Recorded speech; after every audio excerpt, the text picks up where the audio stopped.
हमारी आयतों पर तो वही लोग ईमान लाते हैं कि जब उनको इनके जरिए नसीहत की जाती है तो सजदे में गिर पड़ते और अपने परवरदिगार की तारीफ के साथ तस्बीह करते हैं और गुरूर नहीं करते।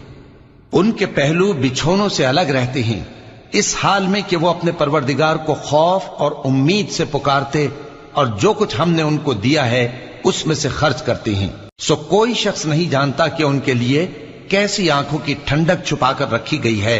ये उन अमाल का सिला है जो वो करते थे। भला जो मोमिन हो वो उस शख्स की तरह हो सकता है जो नाफरमान हो? दोनों बराबर नहीं हो सकते।